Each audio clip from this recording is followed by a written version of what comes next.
იცი რა მოხდა 1917 წლის 25 მარტს სვეტიცხოველში? ამას სკოლაში არ გასწავლიან და არ ასწავლიან. 106 წელი საქართველოს ეკლესია ტყვეობაში იყო. 1811 წელს რუსეთის იმპერიამ გააკეთა ის, რაც არ გააკეთა არც ერთმა მტერმა. გააუქმა საქართველოს ეკლესიის ავტოკეფალია და რუსი ეგზარქოსები მოგვივლინა, მაგრამ ქართველები ამას არ შეგუებიან. წლების განმავლობაში იბრძოდნენ წმენით, სიტყვით, საქმით და მერე დადგა მომენტი. 1917 წელს რუსეთში არეულობა იყო და იმ დროს ჩუმად, შეფარულად ქართველები იკრიბებიან მცხეთაში, სვეტიცხოველში. ერთად იღებენ ისტორიულ გადაწყვეტილებას. საქართველოს ეკლესია ისევ თავისუფალია და ავტოკეფალია აღდგენილი. 106 წლის შემდეგ მონობის უღელი მოიხსნა. ეს არ იყო უბრალოდ ეკლესიის ამბავი, ეს იყო ერის გამარჯვება. 1917 წლის 25 მარტს საქართველოს ეკლესიამ, ქართველმა ერმა საქართველოს მართლმადიდებელი ეკლესიის ავტოკეფალიის აღდგენა გამოაცხადა. 106 წელი გაგრძელდა საქართველოს ეკლესიის ტყვეობა. ქართველი ხალხი არ შეურიგდა რუსი ეგზარქოსების, თეოფილაქტე რუსანოვის, ევგენი ბაჟანოვის, პავლე ლებედევის, ევსევი ილინსკის და მათი მსგავსი შოვინისტების მმართველობას. თავის ხელთ არსებული ყველა საშუალებით იბრძოდა ეკლესიური მონობისგან განთავისუფლებისთვის და მცხეთის სვეტიცხოვლის საპატრიარქო ტაძარში ქართველმა ხალხმა მიიღო ისტორიული მნიშვნელობის გადაწყვეტილება. იმ დღიდან, ესე იგი 12 მარტიდან გრძელდება საქართველოს ეკლესიის ავტოკეფალია. დროებითი კათალიკოსის ამორჩევამდე ეკლესიის გამგედ დაინიშნა გურია ოდიშის ეპისკოპოსი ლეონიდე და საქართველოს ეკლესიის მმართველობა ევალება აღმასრულებელ კომიტეტს, რომელშიც შედიან როგორც სასულიერო, ასევე საერო პირები. ამ ისტორიას ჩემზე უკეთ მოგიყვებათ ისტორიის მეცნიერებათა დოქტორი, თეოლოგიის დოქტორი სერგო ვარდოსანიძე. ის წყინვალედ ყვება, როგორ ჩუმად შეიკრიბა ქართველი ერი მცხეთაში, გამოაცხადა ავტოკეფალიის აღდგენა და რა მოხდა ამის შემდეგ. ეს არის იაგო ხუჩიას საავტორო გადაცემიდან საქართველოს დაბადება ნაწყვეტი და მინდა ეს ვიდეო ნახოს მთელმა საქართველომ, განსაკუთრებით ჩვენმა ახალგაზრდებმა. ჩვენ საამაყო ძალიან ბევრი გვაქვს. მოსაყოლიც და მოსასმენიც ძალიან ბევრი გვაქვს. ჩვენ ისტორია ვიცით და მტრები ჩვენს შეცდომაში შეყვანას ვერ მოახერხებენ. ნახეთ ეს ვიდეო და აჩვენეთ ყველას. მეფის ხელისუფლება დაემხო. იმპერატორი ნიკოლოზ მეორე 1917 წლის 25 თებერვალს გადადგა. და ყველაზე უფრო მომზადებული ამ ამბავს პოლიტიკური პარტიები არ შეხვდა. ყველაზე მომზადებული ამას შეხვდა სწორედ სასულიერო წოდება. ამ დროინდელ გაზეთებში, რუსულ და ქართულ გაზეთებში, რომელიც თბილისში გამოდიოდა, იბეჭდებოდა ასეთი განცხადებები. 12 მარტს, მაშინ ძველი სტილი იყო, ახალი სტილი არ არსებობდა, ეს ახალი სტილი უკვე 18 წლიდან შემოვიდა. 12 მარტს სვეტიცხოველში ჩატარდება სამადლობელი პარაკლისი რუსეთის იმპერიაში მშვიდობისათვის. ამ განცხადებების კულუარებში იკრიბებოდნენ სასულიერო და საერო პირები. ამ შეკრებებზე ჟორდანიაც იყო მიწვეული. ალექსანდრე ლომთათიძეც. მაგალითად ჟორდანიამ სასულიერო პირებს უთხრა: მე არა ვარ მორწმუნე, მაგრამ მე მხარს დაგიჭერთ. ეხლა თქვენთვის არავის არ ცალია, გამოაცხადეთ ავტოკეფალია. ჟორდანია არის ეროვნული საბჭოს თავმჯდომარე. აქ არის ამ დროისათვის რუსეთის ხელისუფლება ფაქტიურად ამიერკავკასიის განსაკუთრებული კომიტეტი და ჟორდანია პოლიტიკური ფიგურაა, თორემ ის რომ ძალაუფლება ჰქონდეს რამე ჯერ არაფერი არ არის, მაგრამ პოლიტიკური ფიგურაა, სოციალ-დემოკრატების ლიდერია ფაქტიურად. აქ არის ამიერკავკასიის განსაკუთრებული კომიტეტი, ოზაკომ ასე ქვია. ამის თავმჯდომარე იყო კიტა აბაშიძე, პაპაჯანი იყო და სომეხიც და აზერბაიჯანელიც შედიოდნენ და რუსიც აქ ოზაკომში. 12 მარტს უკვე დოკუმენტი მომზადებულია. დაიწყო წირვა სვეტიცხოველში. და როგორც იპოლიტე ვართაგავა იგონებდა, კრიტიკოსი იყო იპოლიტე ვართაგავა და ისიც მონაწილეობდა ამაში, პავლე ინგორო ყვა, საერო პირები ბევრი რასაკვირველია. რომ გავედითო რკინიგზის სადგურზეო, სადგურის უფროსიო მოვიდაო გორის ეპისკოპოს ანტონ გიორგაძესთან და უთხრა, რომ მცხეთაში რამე ხდებაო? რატომ მკითხულობთ იმან?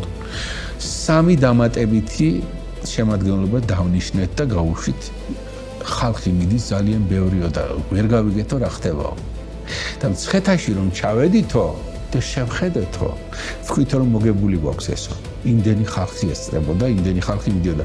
ხალხმა, მორწმუნე მრევლმა იმ მოწოდებაში სხვა რამ დაინახა და განიცადეს დროს დაახლოებით 11-დან 12 საათამდე 1917 წლის 12 მარტს გამოდიან მღვდელმთავრები ლეონიდე გურიეოდიშის ეპისკოპოსი, პიროსი ალავერდელი ეპისკოპოსი, ანტონი გორის ეპისკოპოსი და გიორგი ალადაშვილი. ეს გახლდათ იმერეთის ეპისკოპოსი და უპირატესი არის ლეონიდე და მან წაიკითხა ავტოკეფალიის აღდგენის აქტი და მოაწერეს ხელი და მე ამას ხელს აწერს უკვე მონაწილეები თითქმის ვინც იყვნენ იქ ყველა ესე იგი სახალხო ეს კირიონი და ეს ხალხი ციხეში არიან. კირიონი ჯერ ვერ მოასწრო ჩამოსვლად ამბროსიც განთავისუფლდა მაგრამ ვერ მოასწრო ჩამოსვლა სტარაერუსოდან თორემ მოვიდოდნენ აქ. შეიქმნა დროებითი მმართველობა ეკლესიისა, რომელშიც საერო და სასულიერო პირები შედიოდნენ. ამ დროებით მმართველობას გურიეოდიშის ეპისკოპოსი ლეონიდე ჩაუდგა სათავეში და ამ დროებითმა მმართველობამ იარსება 1917 წლის 8 სექტემბრამდე. ეხლა რა ხდება? გამოაცხადეს ხომ? მეორე დღეს დროებითი მმართველობის სახელით გურიეოდიშის ეპისკოპოსი ლეონიდე, გორის ეპისკოპოსი ანტონი მოვიდნენ ოზაკომში აქ ამიერკავკასიის განსაკუთრებულ კომიტეტში და მოახსენეს ეს რაც მოხდა. ამათ უთხრეს ჩვენ არ გეთანხმებით ეს რუსეთის იმპერიის ღვევას ნიშნავს. ეგზარქოსი ჯერ კიდე აგზის თბილისში? ეგზარქოსი აქ არის. აი ეს ხდება 13-ში აქ იყვნენ. 14 მარტს გურიეოდიშის ეპისკოპოსი ლეონიდე, გორის ეპისკოპოსი ანტონი შევიდნენ ეგზარქოსის სასახლეში მეორე სართულზე იჯდა ეგზარქოსი. პლატონ რაჟდესტვანსკი და შევიდნენ და მოახსენეს რომ ცხეთაში მომხდარი აქტის საფუძველზე იგი გადაყენებული იყო ეგზარქოსის თანამდებობიდან. ეგზარქოსმა ყურადღებით მოусმინათ და უთხრათ მე ამას საკითხს არ ვწყვეტ. გავაგზავნი ტელეგრამას პეტროგრადში. რასაც გადაწყვეტს მთავრობა იმის მიხედვით ვიმოქმედებ. ზალა არ დამატანოთ. ქალაქი რუსის ჯარით არის გაძეძგილი. თუ ერთი ვიყვირე, ისინი ჩემთან დადგებიან. რატომ იყო რუსის ჯარი? ფრონტის ხაზიდან მოხსნილი ხალხი ფაქტიურად დეზერტირებით იყო გადაჭედილი მაშინ ქალაქი. ნახეთ რა რთული სიტუაცია. დროებითმა მთავრობამ პეტერბურგიდან გამოგზავნა დეპეშა. გილოცავთ ავტოკეფალიას, მაგრამ თქვენ გექნებათ არა ტერიტორიული ავტოკეფალია, არამედ ეროვნული ავტოკეფალია. ეროვნული ავტოკეფალიის პრეცედენტი მართლმადიდებელ ეკლესიებში არ არსებობს. ანუ რას ნიშნავდა ეგ? ეს იმას ნიშნავდა, რომ ქართველი მრევლის გარდა დანარჩენი მრევლი უნდა დაქვემდებარებოდნენ კავკასიის ეგზარქოსად წოდებულ პლატონ რაჟდესტვანსკის. ეს გამოიწვევდა დაპირისპირებებს, მთელი ამბები ატყდებოდა და ეს არაფრით არ შეიძლებოდა. დროებითი მმართველობა მას არ დაეთანხმა. და მიიღო პეტერბურგიდან ასეთი დეპეშა კიდევ.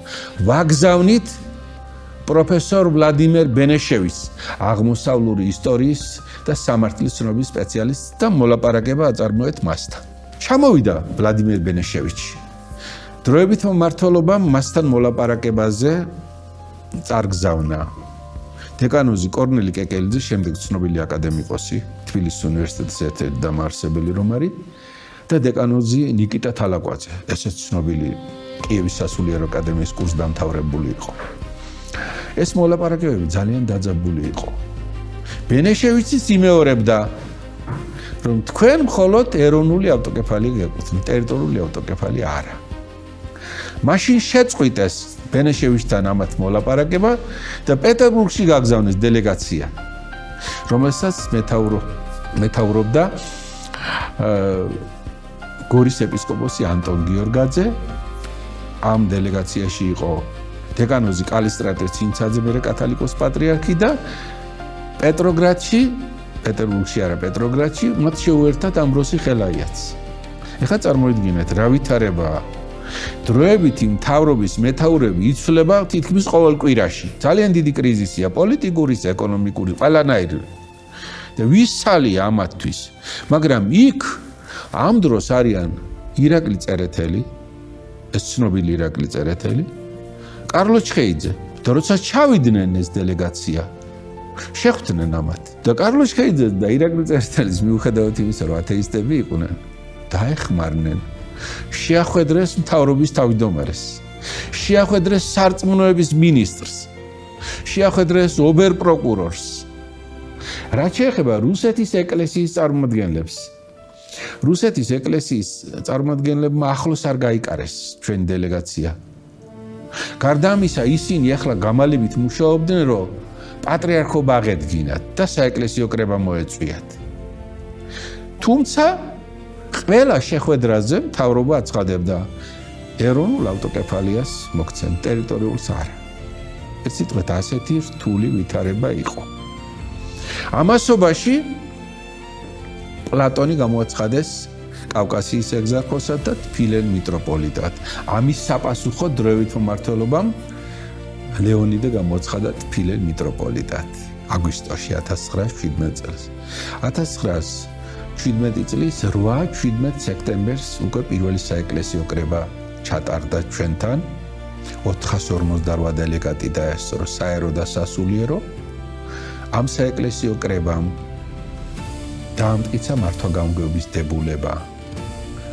ამ საეკლესიო კრებამ გამოარჩია საეპისკოპოსო კანდიდატები, ეპარქიების რაოდენობა განსაზღვრა 13-14 და 17 სექტემბერს ჩატარდა კათოლიკოს პატრიარქის არჩევნები. ამ არჩევნებში ორი კანდიდატი იყო.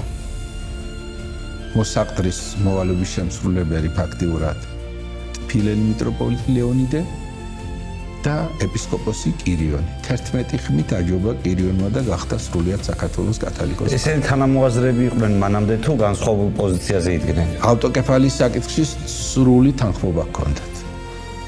სრული თანხმობა ჰქონდათ ავტოკეფალიის საკითხში. გახდა იგი კათოლიკოს პატრიარქი. მისი პირველი სიტყვებია: "აღარ ვართ მონა, არამედ აზნაურ." ეს აზნაურ ნიშნავდა თავისუფალს. და ასე დაიწყო უკვე ახალი ერა ჩვენი ეკლესიის ისტორიაში.